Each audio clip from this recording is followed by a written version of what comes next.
saben cocinar, pero no saben cómo manejar un restaurante. ¿Me explico?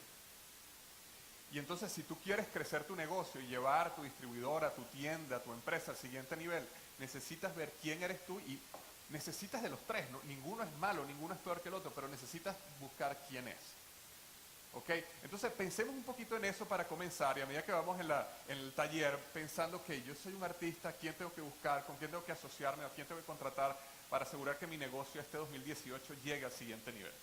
Ahora, otro punto que quería conversar con ustedes empezando acá era lo que son las 4 necesidades del ser humano. Todos nosotros tenemos 4 necesidades básicas y siempre estamos buscando llenarlas. Todos tenemos estas 4 necesidades, sin embargo, en diferente orden. Algunos de ustedes tienen una principal y otra secundaria, otros tenemos, pero todos tenemos las 4. Y vamos a ir una por una. La primera es significancia. ¿Qué es significancia? Es ese deseo de sentirme importante, que lo que yo hago tiene valor. ¿Ok? Ahora, el deseo de sentirte importante tiene consecuencias positivas muy buenas, pero también tiene consecuencias negativas si no lo manejas correctamente.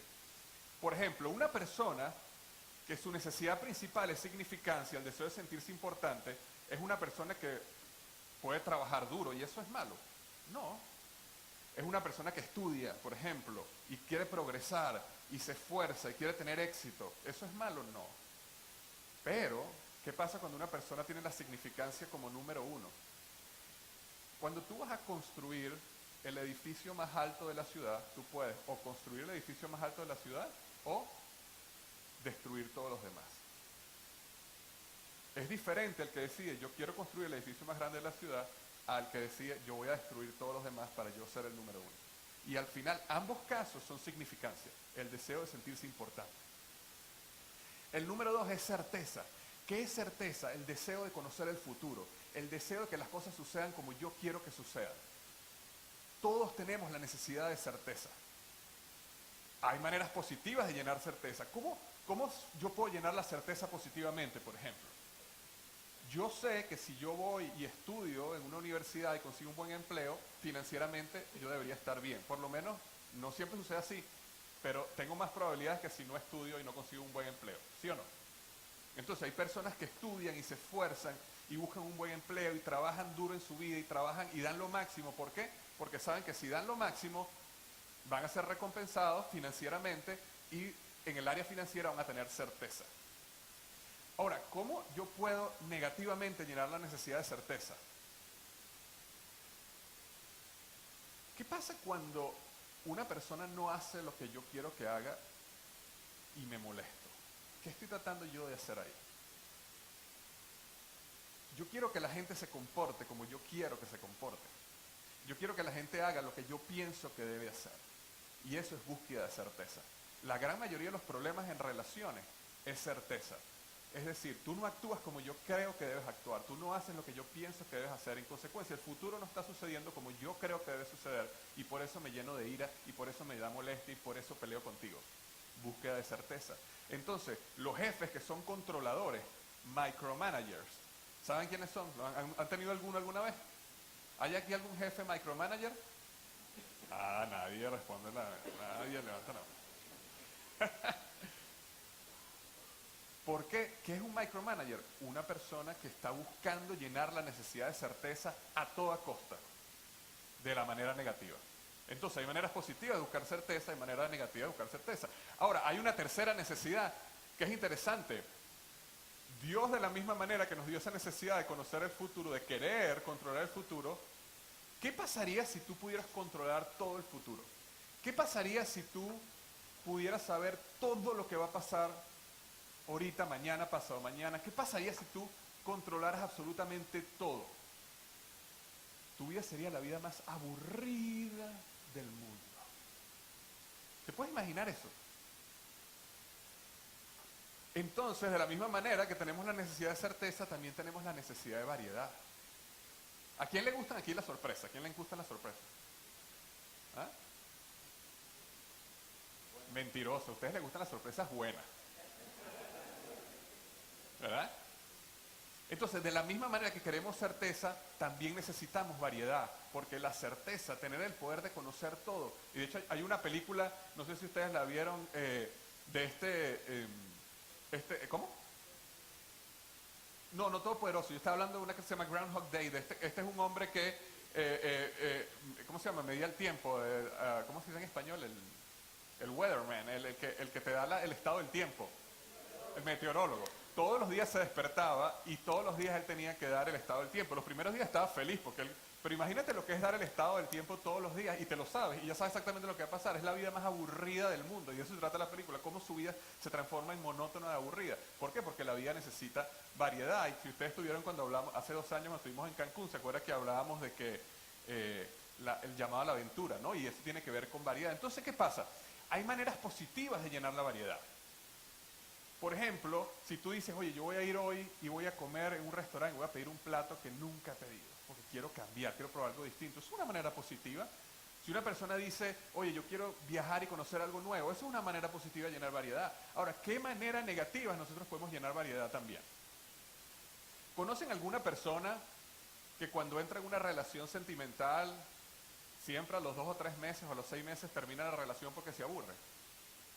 Y es un patrón constante, es una persona que siempre está buscando variedad. ¿Conocen o alguno tiene alguno de estos, algún hijo o algún familiar de que no puede nunca persistir en nada? Comienza algo muy emocionado, va a tener éxito y a los 2 meses se aburre, y empieza otra cosa y a los 2 meses se aburre y comienza otra cosa y no puede nunca. ¿Conocen a alguien así? Variedad. Está constantemente buscando variedad de una manera negativa. Y la última, la cuarta, es la conexión y amor. Todos nosotros buscamos conexión y amor. Y hay maneras positivas de llenar esa conexión y amor. ¿Ok? Muchos lo hacemos, nos casamos, tenemos hijos, buscamos conexión y amor. Pero hay maneras negativas de buscar conexión y amor también. ¿Cómo una manera negativa de buscar conexión y amor? ¿Ustedes conocen las personas que siempre están enfermas? ¿Qué pasó? Un caso típico es cuando eran niños, sus padres a lo mejor estaban enfocados en el trabajo, había indiferencia en el hogar, un día se enfermó, sus padres y su familia se abocaron al niño y el niño dijo, wow, yo me enfermo y tengo conexión y amor. Y toda la vida están con un dolor en la rodilla, con una pierna, con un dolor en la espalda, con un lumbago. ¿Ah? ¿No tenemos algunos, unas mamás o tías o personas mayores así? ¿Por qué? Porque en el momento que los hijos empiezan su vida, en el momento que los dejan solas, entonces ¿qué buscan? Yo necesito enfermarme para que mis hijos estén aquí todo el tiempo. Están buscando llenar conexión y amor. Ahora, algo interesante acá es que cualquier cosa que tú hagas que llene 3 de estas 4 necesidades se convierte en una adicción. Te pongo un ejemplo. ¿Por qué un joven que tiene las oportunidades de tener éxito en la vida y le ofrecen a él ir al colegio, a la universidad y progresar, por qué un joven decide involucrarse en una pandilla, por ejemplo? ¿Por qué? Porque ¿qué pasa? Hay indiferencia en su hogar, mismo caso, hay indiferencia en su hogar, sus padres trabajan, entonces él se siente que no tiene significancia, porque en su casa no le dan amor.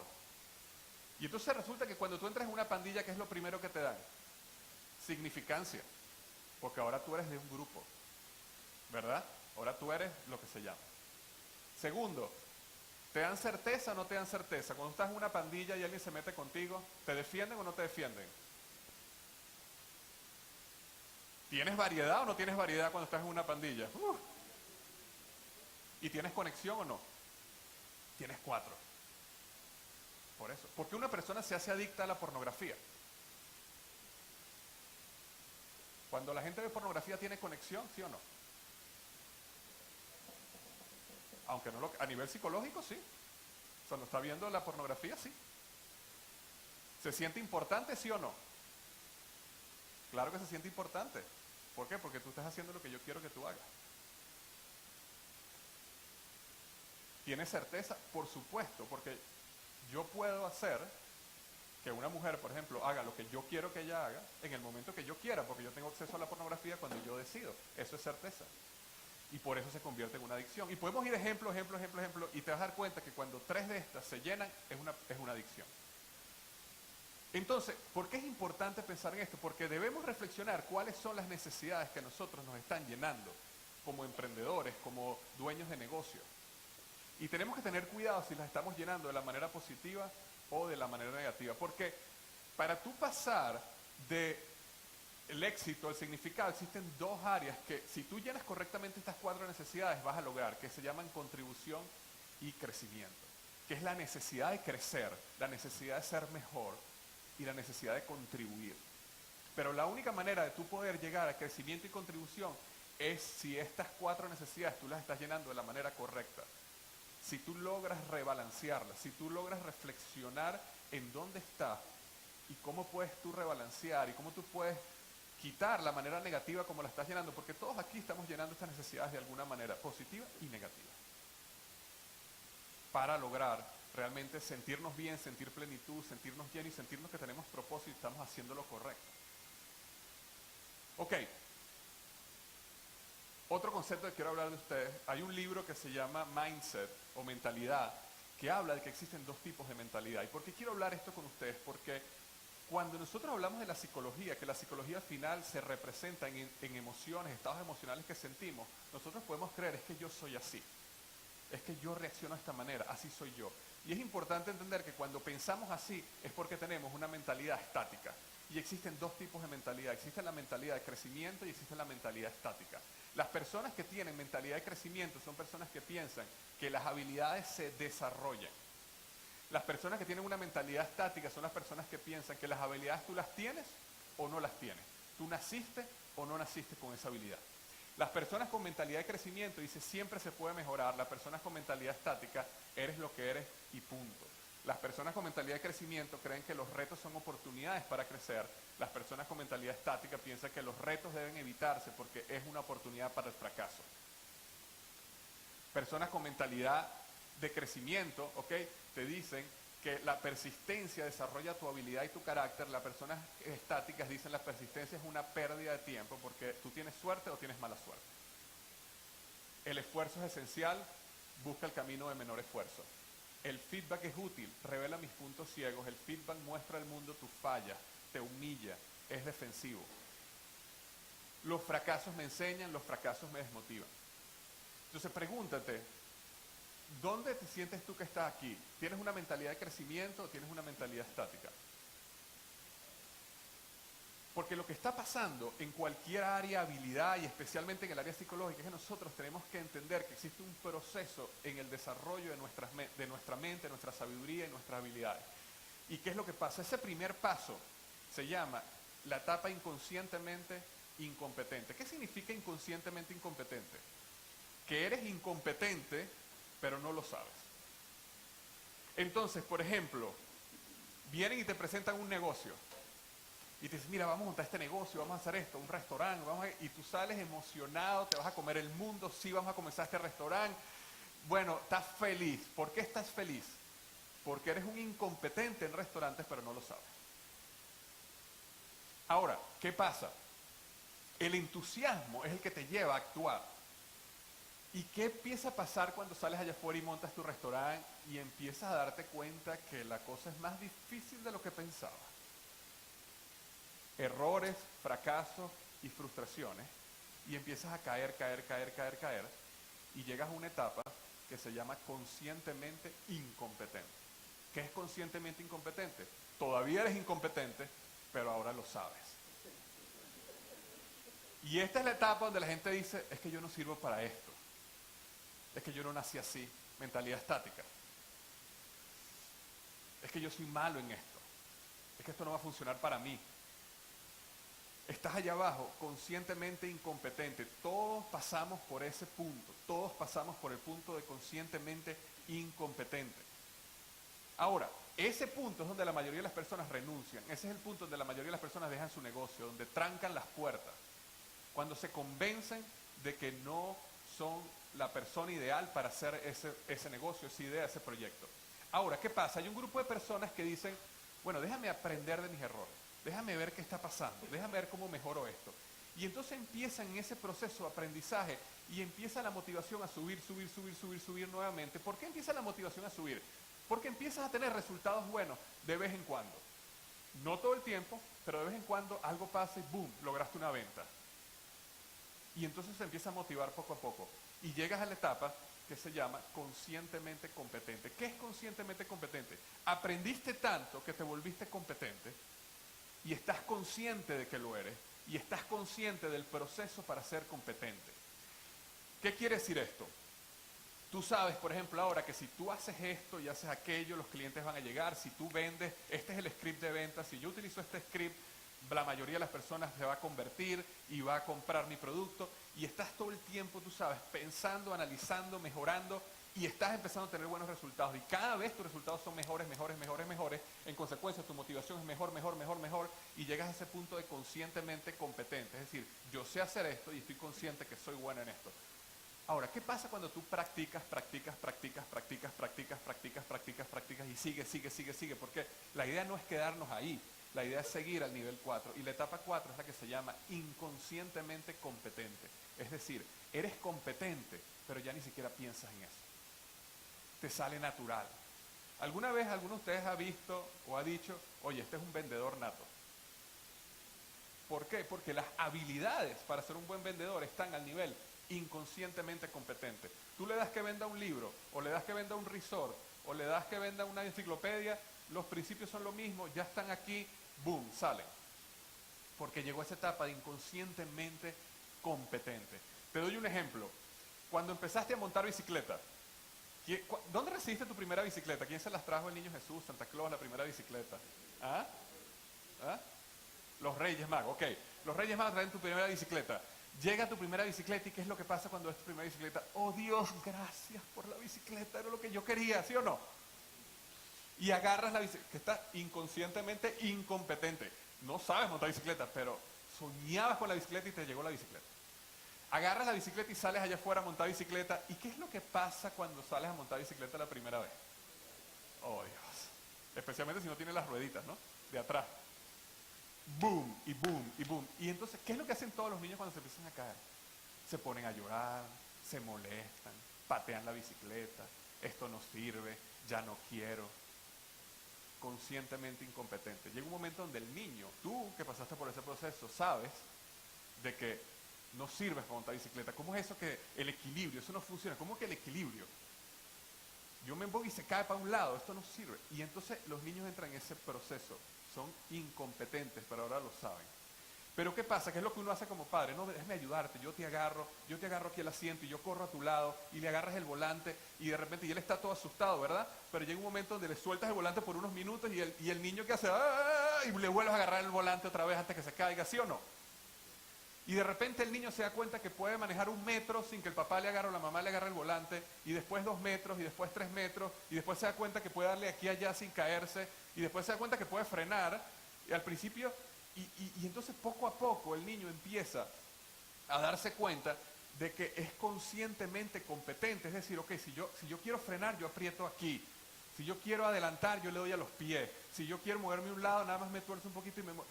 Pero él está todo el tiempo pensando, él no está disfrutando la bicicleta, su mente está 1000 por hora. Es decir, ok, si quiero hacer esto, hago esto, pero él ya ahora sí puede tomar el equilibrio, ahora sí puede montar bicicleta. Pero ¿qué pasa cuando ese niño monta bicicleta y monta bicicleta y monta bicicleta y monta bicicleta y monta bicicleta? ¿Él piensa en los pedales más? ¿Piensa en el freno? No.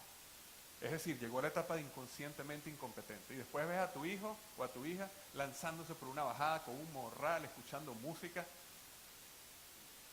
Igual que nosotros ahora cuando manejamos un carro, estamos mandando un texto, manejando un carro, cambiando la canción al mismo tiempo. Y cuando empezamos a manejar necesitamos estar pendientes del freno, el acelerador, la palanca, porque llegamos allá.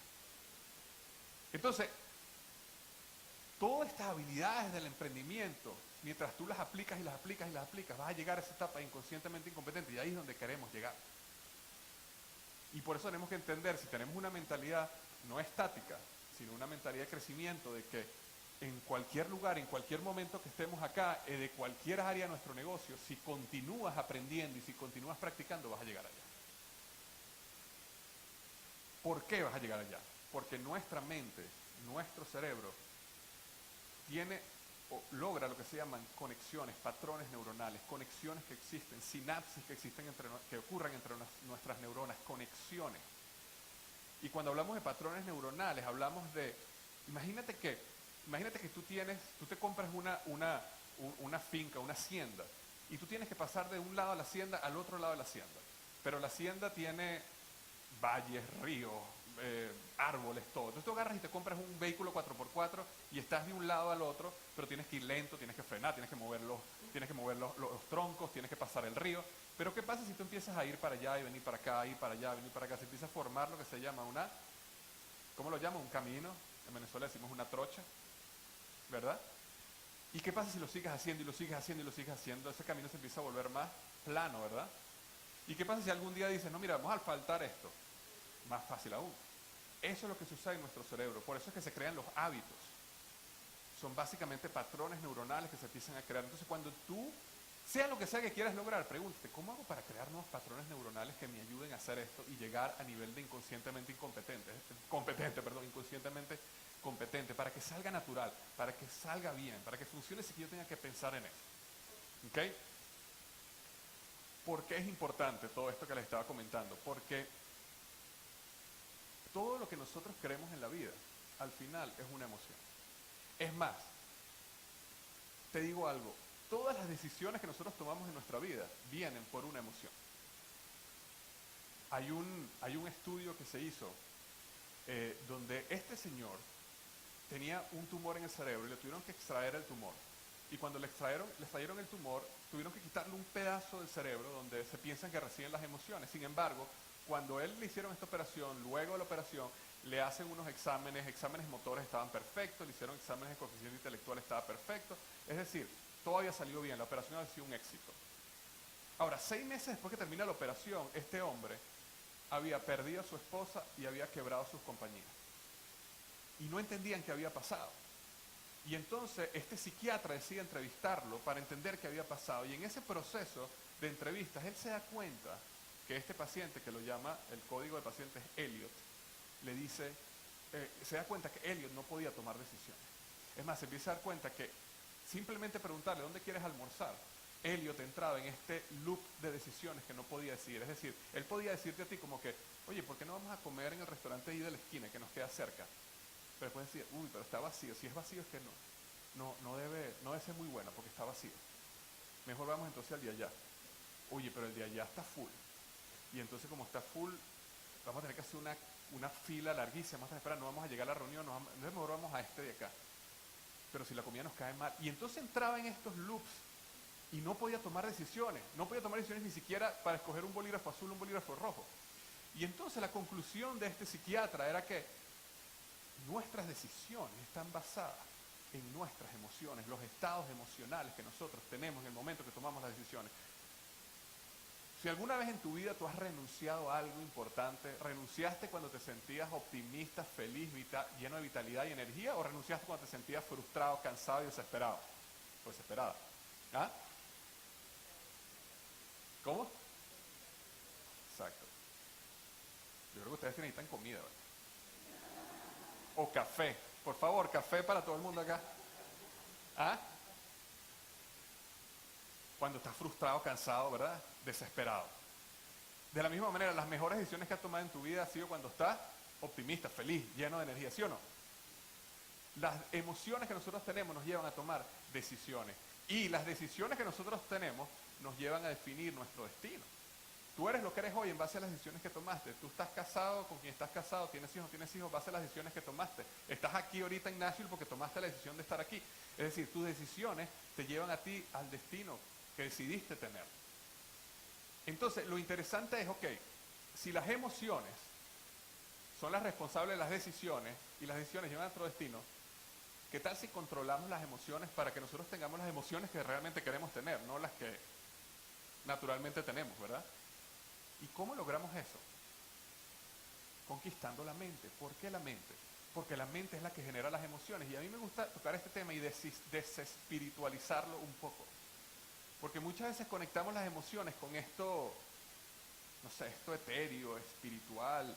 Pero muchas emociones, la gran mayoría de estas emociones son simplemente reacciones químicas. Cuando una persona se siente enamorada, ¿tú sabes qué está pasando ahí? Oxitocina. Cuando una persona se siente contenta, plena, inspirada, ¿sabes qué es eso? Dopamina, serotonina. Cuando una persona está deprimida y le dan antidepresivos, básicamente lo que están haciendo es forzando que la serotonina se mantenga en el cerebro por más tiempo. Y eso hace que la persona se sienta mejor. Entonces, hay una serie de neurotransmisores y reacciones químicas que están sucediendo en nuestro cerebro que a veces asociamos incorrectamente con otras cosas y son simplemente eso. Y a veces necesitamos corregir eso y corregimos todo lo demás. ¿Cuántas personas no le han dicho o han escuchado en la iglesia que llega esta jovencita y dice, o jovencito, y dice, Dios me dijo que esta es la mujer para mí o el hombre para mí? Estoy enamoradísimo.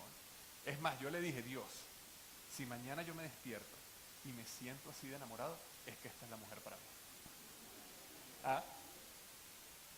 ¿Cuántas veces, no? Y basta que vaya 2 o 3 veces y yo digo, oye, ya Dios te ha hablado 3 veces bien mal. ¿Por qué? Porque espiritualizaron la emoción y se dan cuenta que no había necesidad de espiritualizarla. Simplemente oxitocina, te sentías enamorado, te sentías atraído.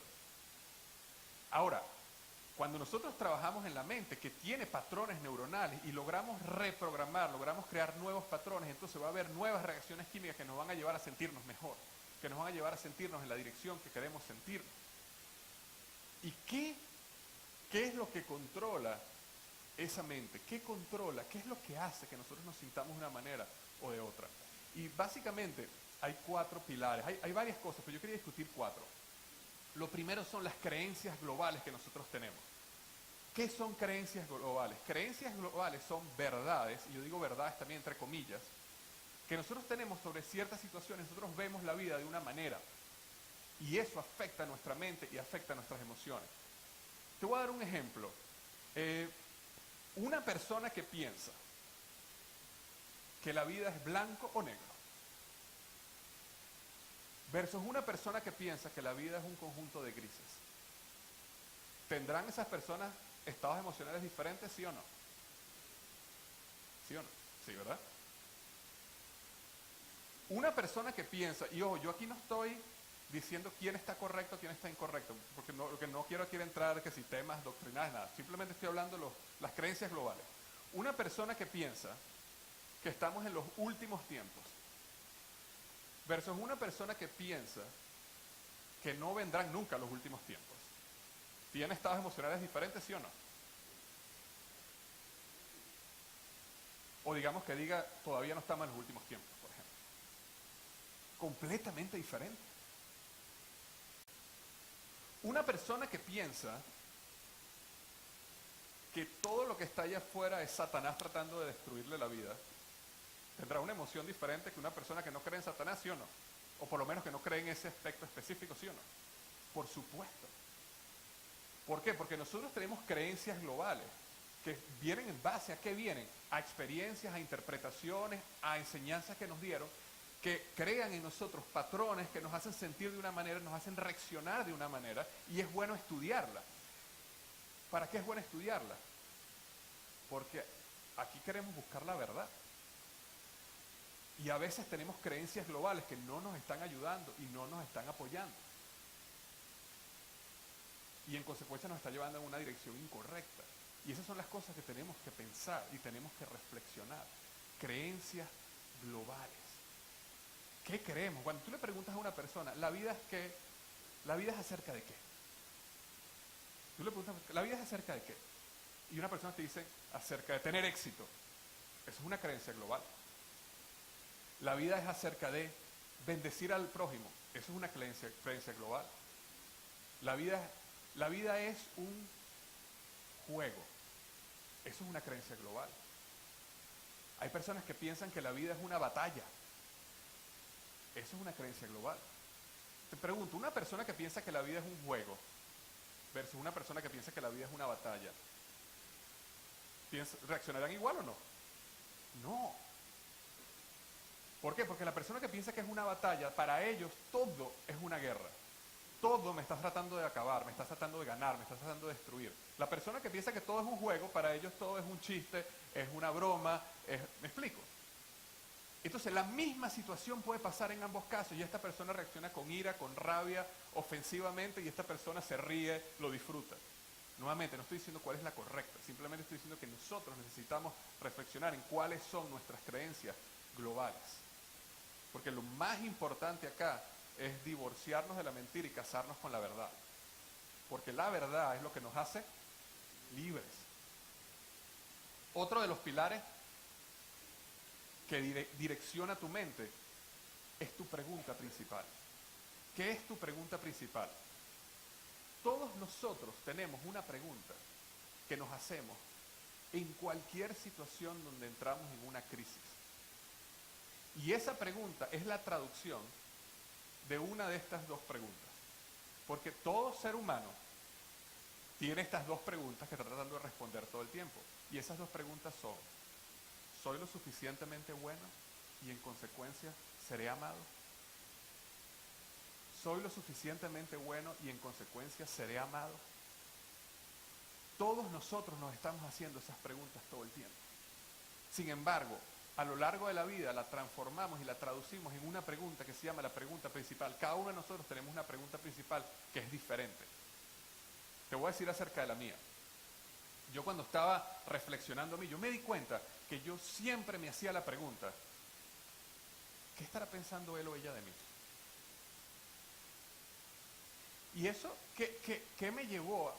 Porque obviamente yo quería ser aceptado, yo quería ser amado. Y como yo siempre me estaba haciendo la pregunta, ¿qué está pensando él o ella de mí? Buscando responderla positivamente, yo me convertí en una persona que tenía ciertas habilidades buenas, como por ejemplo, conectaba bien con las personas, era socialmente. ¿Por qué? Porque yo quiero que la persona me acepte, yo quiero que me quiera, entonces yo conectaba bien con la gente. Pero también tenía consecuencias negativas, como por ejemplo, yo nunca quería confrontar a nadie. ¿Por qué no quería? ¿Por qué voy a confrontar si cuando confronto se va a poner bravo conmigo, se va a molestar conmigo? Y en consecuencia era muchas veces abusado. ¿Por qué era abusado? Porque yo estaba en el trabajo, estaba en un sitio y de repente alguien abusaba de mí en una situación donde no era mi responsabilidad, pero yo decía, no importa, yo lo hago, yo no voy a estar peleando por eso, yo lo hago. ¿No conoces personas así a veces que dicen, no, pero mira, te está abusando de ti, te está cobrando de más? No importa, yo no me voy a poner a pelear por eso. Yo lo hago. Yo era así. Y a medida que yo empecé a crecer, cuando yo trabajé 12 años en Procter & Gamble, y a medida que yo empecé a crecer en la organización, eso se transformó en un problema, porque yo no podía ser un gran líder si yo no confrontaba a las personas y los ayudaba como un líder tiene que hacerlo. Pero yo no quería confrontar a la gente, yo era todo positivo, todo bien, lo estás haciendo bien. Cuando alguien hacía algo mal, yo decía, no, yo lo corrijo yo aquí, yo le arreglo la presentación, para que todo salga bien. Pero yo no estaba realmente ayudando y confrontando y haciendo a la gente crecer. ¿Por qué? Porque esa era mi pregunta. Mi pregunta principal era, siempre estaba buscando tratar de responder, caerle bien a la gente. ¿Qué estará pensando él acerca de mí? ¿Cómo puedo hacer para que yo le caiga bien? ¿Qué pregunta te estarás haciendo tú todo el tiempo? Por ejemplo, hay personas que se hacen la pregunta todo el tiempo, ¿cómo lo puedo hacer mejor? ¿Okay? Hay personas que se hacen la pregunta todo el tiempo. Hay personas que están viendo esta presentación ahorita y dicen, yo la puedo hacer mejor. ¿Cómo lo puedo hacer mejor? ¿Verdad? Hay personas que se hacen la pregunta, ¿soy yo más exitoso que él? Ok.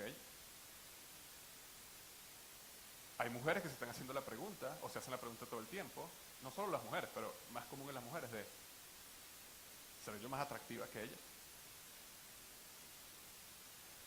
Es decir, en cualquier situación donde nos enfrentamos y hay una pequeña crisis o algo, vamos a la pregunta principal. Y esa pregunta siempre está tratando de responder aceptación y amor.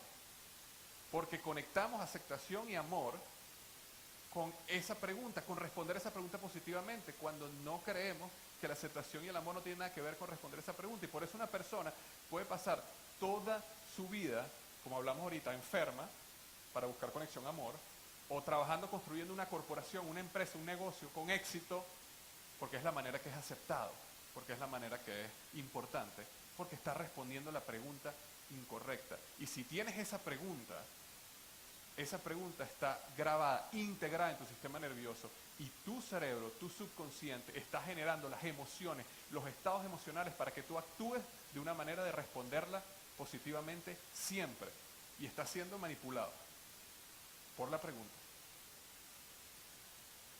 Otro pilar es reglas. Nosotros, para cada estado emocional que caemos, tenemos reglas. Te voy a poner un ejemplo. Déjame ver un ejemplo acá. Ok, paz. ¿Quién quiere sentir paz? Nada más 4 personas. Todos queremos sentir paz, ¿verdad? Esto es sí, esto es no, esto es quién sabe. ¿Sí o no? ¿Ok? ¿Qué necesitas tú para sentir paz? ¿Ah? ¿Cómo? No, no, no, no nos riamos. Ganar dinero, ¿verdad? Que financieramente, que oye, que me suben el sueldo y ganar dinero. Alguien, dígame a otra persona que necesita para sentir paz. ¿Cómo? ¿Qué es eso? Ah, los alfajoles. ¿Eso es lo que necesita para hacer paz? Eso está fácil, ¿vale? Ok, tú dices tener la certeza que Cristo está contigo. Realmente aceptar y creer las promesas de Dios.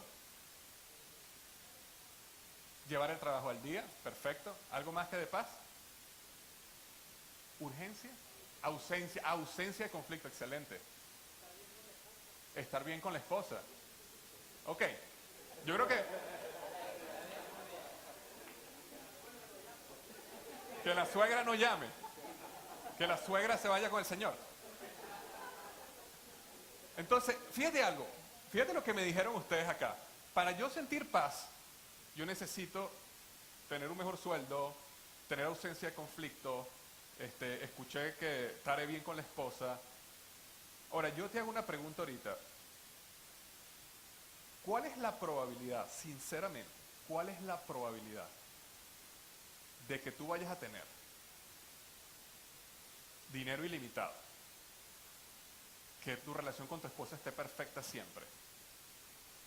Que no haya conflictos. ¿Cuál es la probabilidad de que eso suceda? Cero. Cero. Por eso nunca tienes paz.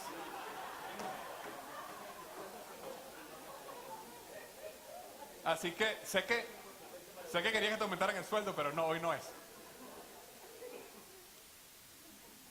¿Ok? Ahora, fíjense lo interesante. Lo que pasa con las reglas es que nosotros, para las emociones positivas, digamos paz, felicidad, tenemos reglas que son imposibles de cumplir. Nosotros nos hemos programado para tener reglas que son imposibles de cumplir. Por eso se nos hace tan difícil llegar a esos estados emocionales. ¿Ok? Yo me voy a sentir feliz cuando mis hijos, ¿verdad? Yo me siento feliz cuando yo llego a la casa y mis hijos hicieron la tarea, se bañaron, tienen buenas calificaciones, eso me hace sentir feliz.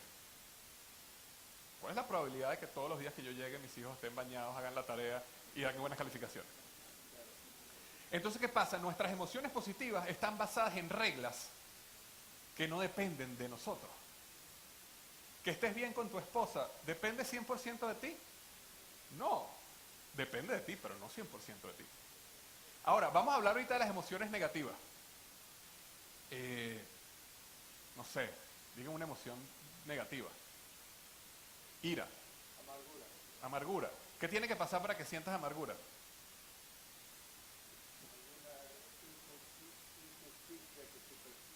Una injusticia que tú percibes, perfecto. ¿Otra razón que sientas que hay amargura, para sentir amargura? ¿Cómo? Un mal rato. Conflicto no resuelto. ¿Algo más? Falta de perdón. Ok. ¿Cuál es la probabilidad de que tú estés en una situación donde haya un conflicto no resuelto, donde haya falta de perdón, donde haya ¿cómo me habías dicho? Una injusticia. ¿Qué probabilidad hay de que tú te despiertes hoy y te das cuenta que hay una injusticia? 100%. Abre ahí cnn.com. ¿Sí o no? Entonces las emociones negativas tenemos unas reglas que son facilitas de cumplir. Porque nos hemos establecido reglas que son fáciles. Yo voy a sentir ira cuando se me meta alguien en el tráfico y se me atraviese. Bueno, si tú vives en Nueva York, o en Miami, o en Ciudad de México, en Bogotá, ¿qué probabilidad hay de que alguien se te atraviese en la mañana en el tráfico? 100%. Entonces, ¿no te parece injusto que vivimos una vida donde decimos, ok, la paz, la felicidad, la paciencia, el amor, todas estas emociones positivas, es imposible cumplirlas, y la rabia, la ira, el dolor, la angustia, te despiertas y ¡pum!, están ahí. Nosotros mismos estamos programados para desarrollar emociones negativas y no apreciar las positivas. ¿Por qué? Porque tenemos reglas que son injustas e incorrectas. Ahora, ¿qué pasa si tu regla sería esta?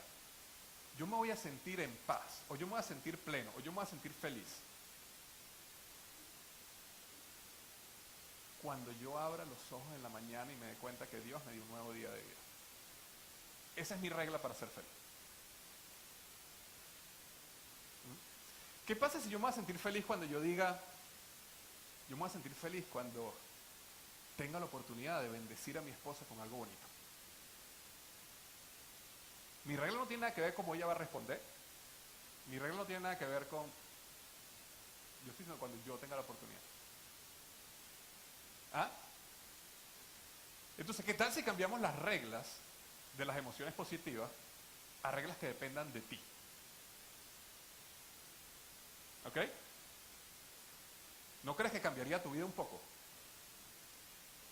Entonces, las reglas. Pendiente, en Venezuela decimos mosca con las reglas. Y el cuarto y último pilar son los pensamientos limitantes. Cuando hablo de pensamientos limitantes me refiero a esas verdades nuevamente que nosotros creemos que son verdad, pero probablemente no lo son. Y limitan nuestro crecimiento y nuestro desarrollo. Los pensamientos limitantes son como un termostato que tú tienes en tu mente. ¿Qué hace un termostato? Un termostato, estamos ahorita aquí en Nashville y aquí hay un termostato y tenemos aire acondicionado y calefacción. ¿Qué pasa si ahorita empezara a nevar? Y la temperatura baja a 60 grados Fahrenheit, aquí. ¿Qué pasa? El termostato dispara ¿qué? Dispara la calefacción. Pero vamos a suponer que sale el sol ahorita aquí y la temperatura en este cuarto llega a 75 grados Fahrenheit. ¿Qué pasa ahora? ¿Qué hace el termostato? Prende los aires acondicionados y baja la temperatura. Y la temperatura siempre va a estar en, no sé, 70, la que la tengamos ahorita. ¿Sí o no?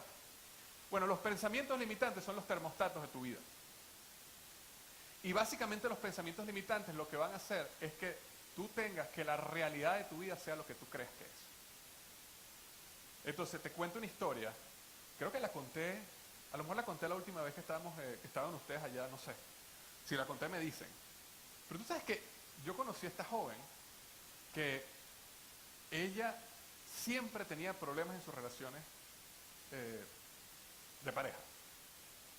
Y ella, su primera relación de pareja, bien jovencita tuvo, y el muchacho, el joven, la dejó a ella por otra muchacha. Y eso le dolió, obviamente. Después ella entró en otra relación, y ese segundo joven ya un poco más serio, ya era una relación mucho más seria, y ese joven le fue infiel. Y en ese proceso, en esas dos experiencias, sus amigas, sus conocidos le decían, es que todos los hombres son iguales. Claro, en el momento que ella le dice, todos los hombres son iguales, y todos los hombres son iguales, y le pasan esas... Ojo, yo no estoy diciendo que ella no tenía razón en esos dos hombres, pero esa verdad se convirtió en un pensamiento limitante. Ahora, ¿qué pasa cuando ella cree que todos los hombres son iguales? Como estos pensamientos limitantes son los directores de tu mente, y los directores son los que controlan la mente, y la mente es la que genera las emociones, ¿qué pasaba cuando a ella se le acercaba un hombre que era bueno, que por lo menos aparentaba que era bueno, un hombre de principios? Ella no le tenía interés, no se sentía enamorada. Y varias veces uno le preguntaba, pero mira, ¿qué pasó con este muchacho que te está cortejando?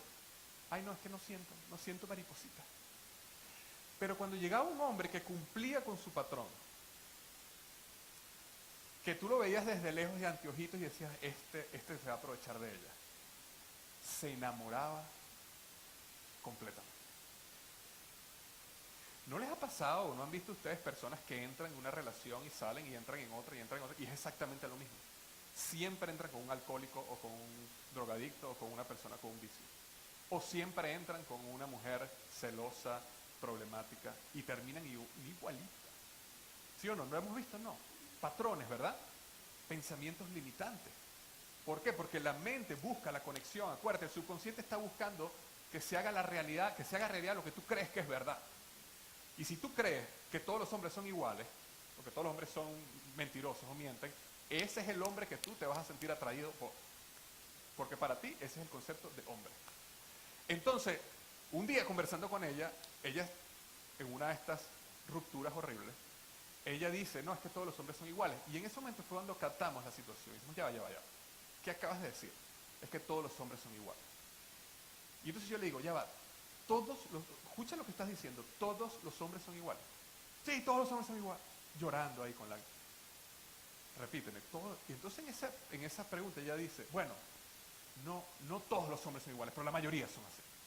Entonces yo le digo, ok, o sea, pero tú estás diciendo que existe un grupo de hombres que no son así. Sí, pero Y entonces en esa conversación fue cuando se empezó a abrir una ventana que rompió el pensamiento limitante y que le permitió ahora estar en una relación con un gran hombre. Pero nosotros tenemos esos pensamientos limitantes como todos los hombres son iguales, todos los latinos son, todos los blancos, los negros, los morenos, ¿no? Todos los asiáticos son así.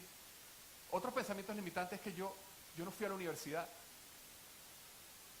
Es que yo soy de este país o aquel país. Es que yo no sé hablar inglés bien y yo tengo acento.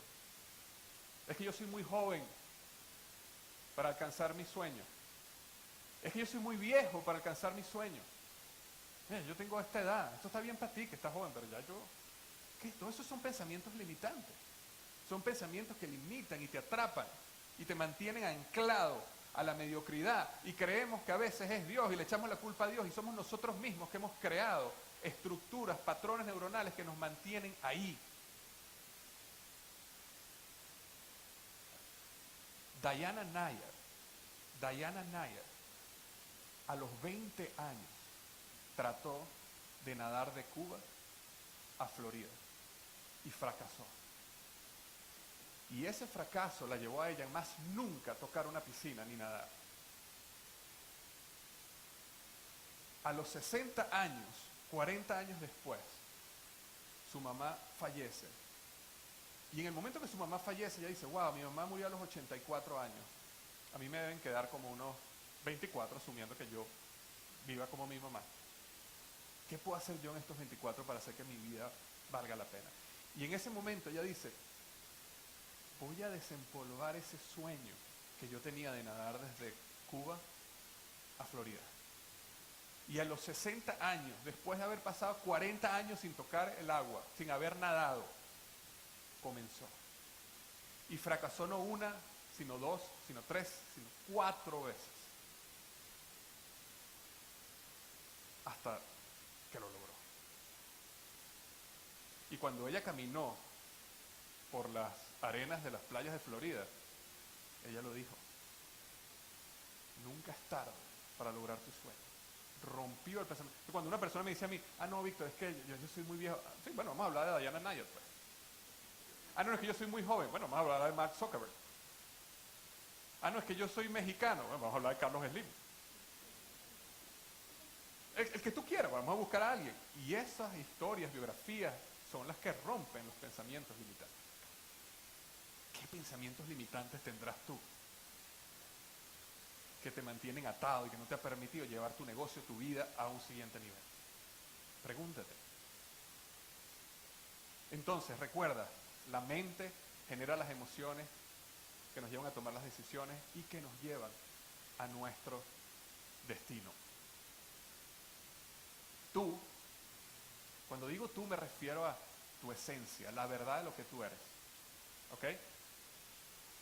Más tus creencias globales, tu imagen personal, quién crees tú que eres, tus reglas, tus pensamientos limitantes, tus malentendidos, tus traumas, tus mentiras, es igual a lo que eres hoy. que no es la realidad, lo que tú eres.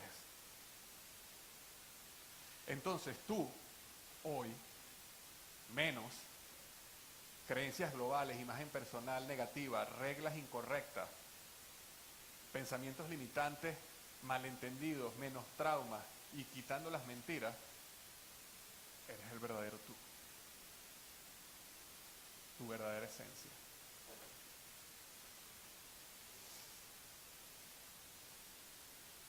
Quería conversar, ¿cuánto tiempo tengo, por cierto?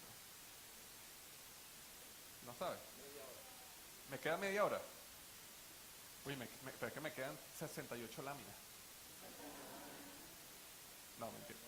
¿Ah? No, ya vamos a terminar, ya vamos a terminar. Hay algo importante, luego que tú te analizas y analizas todo esto, que es el estado en que tú estás cuando tú vas a afrontar cualquier crisis o cualquier situación en la vida, que viene conectado a todo esto que hemos hablado, y yo lo llamo el estado emprendedor, pero realmente es el estado en que tú estás. Y ese estado está basado en 3 pilares. Y esos 3 pilares son, el primero es el enfoque. Recuérdate que todo lo que hablamos antes, tus creencias globales, tus pensamientos limitantes, tus reglas, todo eso es lo que define tu enfoque. Una persona que hoy la despiden y dice, wow, esto es una gran oportunidad para comenzar de cero, versus una persona que la despiden y dice, qué mala suerte tengo, ahora cómo voy a hacer para pagar las cuentas. El enfoque es diferente, correcto. El estado será el mismo, el estado es diferente. Estados completamente diferentes, ¿verdad? Entonces, ¿en qué te enfocas?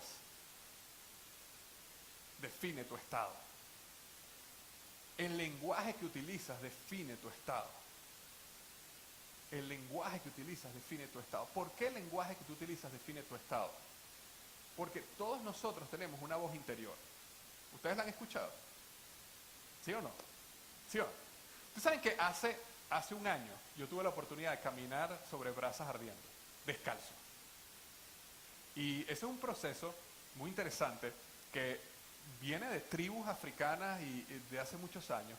Y eso nace, lo que a mí me llamó la atención de ese experimento es que nace porque en estas tribus pensaban que cuando una persona había cometido un delito y no se sabía quién era, tenían los sospechosos ahí, si tú caminabas sobre brasas ardiendo y te quemabas, eras culpable. Si tú caminabas sobre brasas ardiendo y no te quemabas, eras inocente. ¿Por qué? Porque ellos pensaban de que si tú no te quemabas eran porque los dioses te estaban protegiendo. Y si tú te quemabas era porque los dioses no te estaban protegiendo. Y si eras un mentiroso, los dioses no te protegían. Pero esto es verdad, nos reímos, pero es verdad. Hay gente que camina y no se quema, hay gente que camina y se quema. Entonces, ¿qué está pasando aquí? Sabemos que no es que son los dioses que te protegieron, ¿verdad? Hay algo más.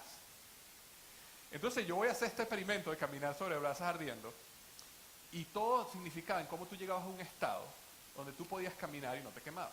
Y en ese estado tenías que tener el enfoque, la creencia, pero había algo que era la clave, que era tu voz interior.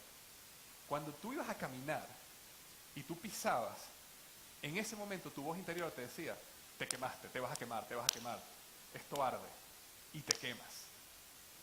Entonces, una de las técnicas que nos habían enseñado era que utilizaras una palabra y la repitieras.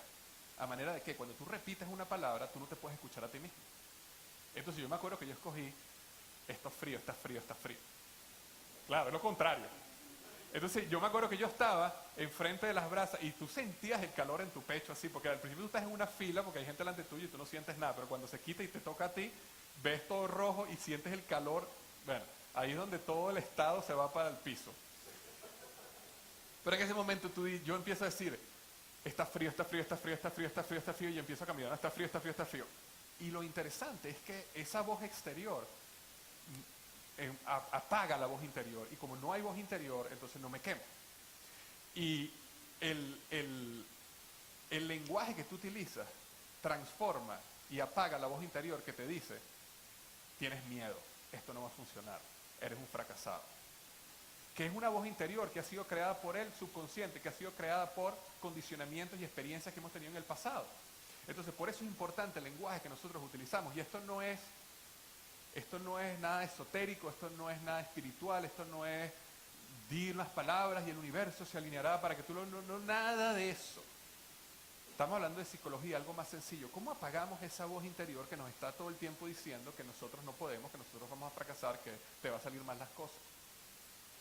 A lo mejor alguno de ustedes no tiene ese problema, pero en caso que lo tenga, sí. Y el último es la fisiología. ¿Qué es la fisiología? Es la postura. Hay una conexión entre cómo tú te sientes y la postura. Si yo te preguntara ahorita, mira, allá hay un salón y hay una persona que está en un estado depresivo clínico. Explícame cómo esa persona está, sin que la veas. ¿Cómo estaría una persona que está depresiva ahí en ese salón? ¿Cómo está? ¿Llorando? ¿Ok?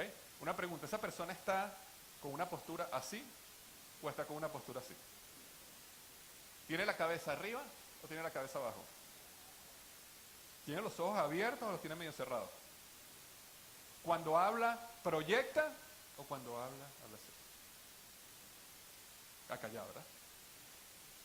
El otro día yo estaba escuchando un psiquiatra que decía que cuando le llega una persona depresiva a su consultorio, lo primero que le dice es, levanta la mirada, mira hacia arriba y habla conmigo. Y ese estado le quita la depresión en un segundo. No se la quita de manera constante, ojo, hay que trabajar otros problemas, porque hay algo que la llevó a la depresión.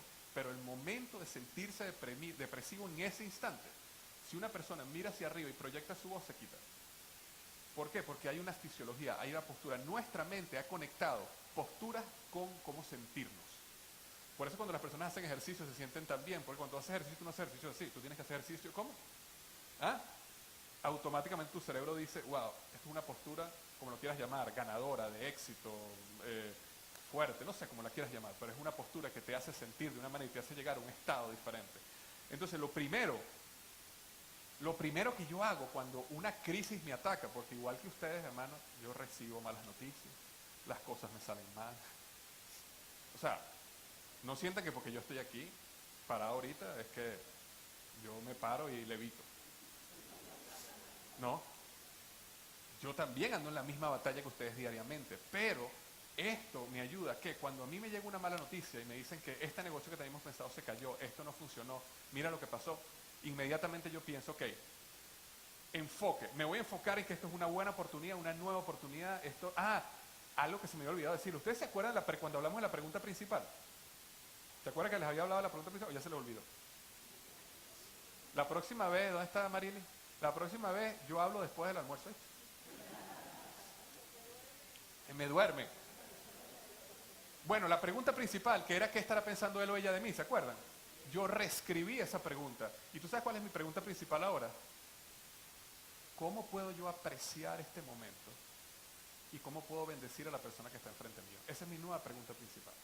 Entonces, cuando a mí me llega una crisis, lo primero que me pregunto es ¿cómo puedo yo apreciar este momento? ¿Y cómo puedo bendecir a la persona que tengo enfrente mío?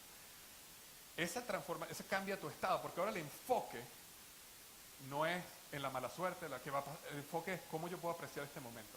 Tú puedes hacer tu pregunta, ¿qué no estoy viendo ahorita que va a ser de bendición? Esas son preguntas inteligentes, te cambian tu enfoque. Lo segundo que pienso es el lenguaje, ¿qué lenguaje estoy utilizando? ¿Y cuál es mi fisiología? Mi postura, mi voz, mi proyección está bien, porque esas tres cosas cambian tu estado, y tu estado cambia, el estado cambia tu estado emocional, y el estado emocional te lleva a tomar decisiones diferentes que te lleva a un destino diferente. ¿Ok? Ya para cerrar les quiero decir 3 prácticas que yo he utilizado para transformar mi psicología, y la invito a que las hagan porque va a transformar la tuya, ¿ok? La primera es lo que se llama una afirmación positiva, y cuando yo hablo de afirmación positiva, especialmente en un mundo cristiano, mucha gente reacciona cuando yo digo eso. ¿Por qué? Porque estamos acostumbrados a un mundo donde hablamos de afirmaciones, es decir, afirma y el universo se alineará para que logre ese típico, comentario que hemos escuchado. Y cuando hablamos de afirmación positiva, hay un rechazo inmediato. Yo aquí quiero hablar de que esto es algo científico, es algo de reprogramación mental. ¿Qué pasa con una afirmación positiva? Hablamos de lenguaje, hablamos de fisiología, hablamos de todo esto. La afirmación positiva es básicamente decirte a ti las cosas como si ya hubieran pasado, las cosas que tú quieres como si ya hubieran pasado. Y ese proceso de decírtelo es un proceso de reprogramación mental, y al final tu subconsciente empieza a trabajar, como te estaba comentando, 24 horas, 7 días a la semana, en lo que tú crees que es verdad. Y lo que tú crees que es verdad, si tú lo reprogramas, entonces va a suceder lo que tú quieres que suceda. Por lo menos las oportunidades van a ser aprovechadas. Entonces hablamos de lenguaje, visualización. Cuando yo hablo de visualización, automáticamente me dicen, visualización.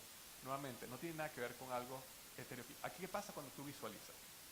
Cuando tú visualizas, cuando tú piensas, cuando tú imaginas, produces un proceso de reprogramación y de conexión neuronal mucho más poderoso.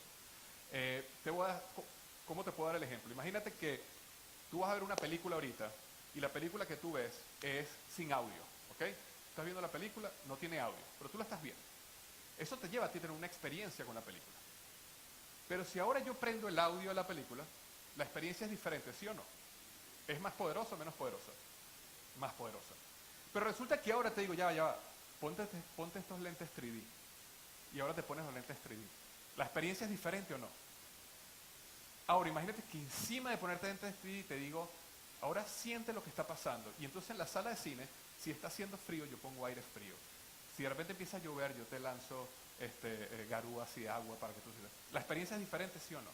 Es mucho más inmersiva, no sé si esa palabra existe, en inglés immersive, ¿verdad? Bueno, exactamente igual sucede cuando tienes una afirmación positiva. A medida que tú la hagas más immersive, más rápido ocurre el proceso de reprogramación. Y la visualización es un paso que te lleva allá. ¿Por qué? Porque cuando tú empiezas a visualizar y dices, oye, por ejemplo, si tú dices cosas como, yo soy una persona con vitalidad y yo soy una persona que me encanta hacer ejercicio. A lo mejor no lo eres, pero no importa, tú lo dices, ¿ok? Pero tú en ese momento te visualizas haciendo ejercicio, feliz, contento por hacerlo. Hay un proceso de reprogramación que empieza a suceder para que la mente genere ¿qué? Las emociones y no sea todo fuerza de voluntad. Porque el gran problema es que creemos que la fuerza de voluntad lo es todo, pero la fuerza de voluntad es finita. Entonces nosotros necesitamos unir la fuerza de voluntad con psicología. Entonces visualización es algo que ayuda mucho. Ahora, emoción. ¿Qué quiero hablar? ¿Por qué digo emoción? Porque así como te dije que visualizar es como pasar de ver una película a ver una película con audio, emoción es empezar a verla en 3D. ¿Por qué? Porque las grandes conexiones neuronales suceden en momentos de alto estado emocional. Las personas, las fobias, nacen en momentos de alta intensidad emocional. Te pongo un ejemplo. Un niñito está caminando en el piso, está gateando, tiene, no sé, menos de un año, y está gateando en el piso, y de repente ve una cucaracha. Para un niño una cucaracha es algo que no le da miedo, ¿verdad? Es algo interesante. Y el niñito y el bebé va a agarrar la cucaracha. ¿Qué pasa cuando el bebé va a agarrar la cucaracha y de repente viene la mamá o el papá y la ve? ¿Qué es lo que dice? ¿Ah? ¡No! ¿Sí o no? Para ese bebé, en ese momento, eso es un estado de alta intensidad emocional. Es un grito que, boom, lo saca del lugar donde está. ¿Y qué empieza a hacer el bebé? Empieza a llorar desconsoladamente, ¿sí o no? Y entonces, ¿él asocia qué? Él asocia la cucaracha, porque hubo un proceso de neuroasociación. Él asocia la cucaracha con el dolor y el temor que él sintió en el momento que él recibió el grito, ¿sí o no? Y resulta que tiene 40 años y aparece una cucaracha en un restaurante y se monta en la mesa y hace un espectáculo, ¿sí o no? O peor aún, se lanza por una ventana en un edificio de 7 pisos. ¿Ah? Herbie, yo sé, a mí me dijeron que cuando estemos con Herbie, que tengamos cuidado con la cucaracha.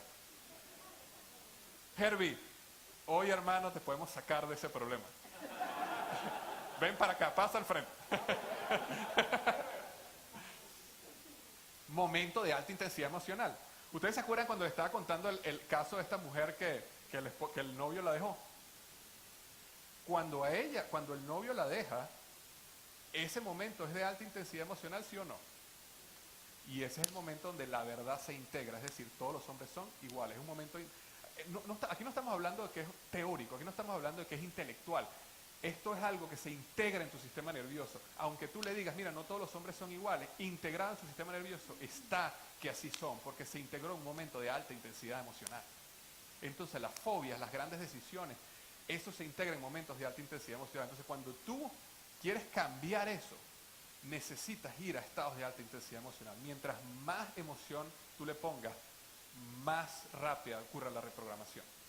Entonces cuando yo visualizo, por ejemplo, en afirmación positiva yo tengo una parte donde hablo de que yo soy un gran padre, que soy un buen padre y que yo conecto con mi hijo y que mi hijo y yo, mis hijos y yo somos grandes amigos. En ese momento, a la vez que yo estoy visualizando, yo trato de sentir lo que yo sentiría cuando mi hijo me abraza, cuando mi hijo me dice algo bonito, cuando mi hijo me dice te amo, cuando mi hijo me cuenta algo que a lo mejor él decidió, en vez de contárselo a sus amigos, contármelo a mí primeramente.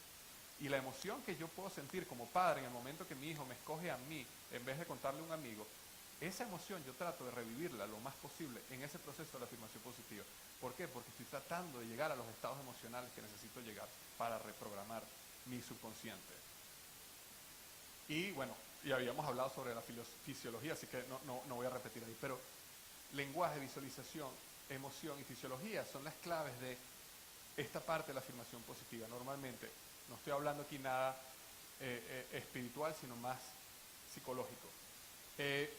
Lo otro que quiero hablar es que la meditación es otro aspecto que yo he visto mucho rechazo. Y yo era una de las personas que rechazaba la meditación siempre, porque bueno, inmediatamente siempre había asociado meditación con culturas orientales, pero no me di cuenta que meditación no es lo que nosotros creemos que meditación es. Meditación es la capacidad que tú tienes de estar presente en un momento. Y lo que yo entendí es que el pasado, nosotros normalmente estamos o en el futuro o en el pasado, nuestras mentes. Y muchos de ustedes saben, yo lo conté la vez pasada, que yo pasé por un estado depresivo y de ansiedad. Y yo aprendí a través de ese proceso de que la manera de tú salir de un estado como ese es cuando tú te enfocas en el presente. ¿Por qué? Porque el futuro que te da ansiedad. ¿Por qué? Porque acuérdate que una de las necesidades del ser humano es certeza. Y como no tenía certeza, y para mí la certeza era una necesidad importante, entonces yo generaba ¿qué? Ansiedad. Ahora, cuando nosotros estamos enfocados siempre en el pasado, eso nos trae depresión. A diferentes grados, pero trae depresión. ¿Por qué? Porque tienes nostalgia, los tiempos aquellos, cuando todo era bueno. Entonces la mente siempre está, en general, siempre está o enfocándose en el futuro todo el tiempo o enfocándose en el pasado todo el tiempo. Y nos olvidamos que lo único que tenemos, la única experiencia real que nosotros tenemos con la vida es ahorita, en este momento, es el presente. Entonces, meditación es esa capacidad de crear conciencia de esa verdad y estar presente en las situaciones en que estamos. Entonces no tiene nada que ver con la meditación como lo habíamos visto, a lo mejor que hacen los monjes budistas, o algo, aunque ese es un tipo de meditación. La idea es cómo yo entreno mi mente, mi músculo mental para enfocarme en el presente. Y hay muchas maneras de hacerlo. Por ejemplo, si tú escoges la vía como la meditación más típica, te vas a dar cuenta que si tú cierras tus ojos y te enfocas, por ejemplo, en tu respiración, lo que tu mente le va a empezar a pasar es que se empieza a ir. De hecho, la mayoría de las personas dicen, no, a mí no me gusta meditar porque yo no puedo calmar mi mente. Yo hago silencio, yo cierro mis ojos y entonces empiezo a empezar los problemas de la oficina, empiezo a empezar los problemas de aquello y lo otro, ¿verdad? ¿Sí o no? Cuando tú te das cuenta de eso y tú traes otra vez tu mente a la respiración, ese proceso, ese es el ejercicio. Es cuando tú vas al gimnasio y tú levantas una pesa, ¿verdad? Y tú sueltas, ¿qué es lo que pasa? Te va a parar. Tú no te pones bravo por eso. Tú no agarras y dices, no, vale, yo me voy de este gimnasio porque no, las pesas se van para abajo. No, ¿verdad? Es lógico, el ejercicio es, yo subo la pesa baja. Ese es el ejercicio. Exactamente igual con la mente. La mente es, se me va, yo la traigo al presente. Ahora, hay manera, cuando comas, ahorita que van a almorzar, que ya sé que ya están ahorita que están pensando en el futuro, ojo, ¿no? Tienen la mente en el futuro. Cuando te metas un bocado en la boca, saborealo. Trata de concentrar toda tu energía en ese momento, que lo estás saboreando. Eso es una forma de meditación. Yo estaba otra vez escuchando a Arnold Schwarzenegger. ¿Saben quién es Arnold Schwarzenegger, no? Ok. ¿Quién me puede deletrear su apellido? Arnold Schwarzenegger, su forma de meditación era cuando él hacía ejercicio. Y él decía, yo cuando hacía ejercicio, yo levantaba una pesa, yo enfocaba toda mi concentración en ese movimiento, en lo que yo estaba sintiendo en el músculo. Esa era una manera de meditar. Lo que pasa es que nosotros hemos rechazado la meditación porque decimos, no, eso no es cristiano, eso es... Y entonces vivimos vidas donde nuestra mente siempre está enfocada en el futuro, en el almuerzo de ahorita, y no en el presente. Y entonces la meditación ha sido algo que me ha ayudado muchísimo a enfocarme en el presente. Y cuando tú te enfocas en el presente, desarrollas ciertas habilidades, porque desarrollas paciencia, paz, ves la vida diferente, te da perspectiva. Y lo último que quería decirles para irnos a comer es hacer ejercicio. Yo no sé cómo están ustedes haciendo ejercicio, pero necesitan hacer ejercicio. No solo hacer ejercicio tiene que ver con mejorar nuestro sistema cardiovascular, evitar que tengamos un diabetes o un infarto o este tipo de cosas, que por supuesto que es importante. Pero hacer ejercicio es uno de los mejores instrumentos para sanar la mente. Porque el flujo que se crea en la mente desarrolla paciencia, paz, creatividad. Es más, las endorfinas que ocurren después de hacer ejercicio te hacen sentirte bien. Todo eso está sucediendo aquí arriba.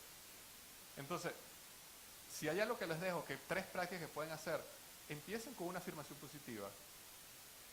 Traten de enfocarse en el presente un poco más. Y hagan algo de ejercicio. ¿Por qué te estás escapando, Harry? No, bueno, eso es lo que... ¿Ah? Hay una ganancia. Entonces, eso es lo que quería transmitirles hoy a ustedes. Existe todo un área en esa, que no vemos, que no estamos conscientes de ellas, pero que controla gran cantidad de nuestros pensamientos, nuestras acciones, nuestras decisiones.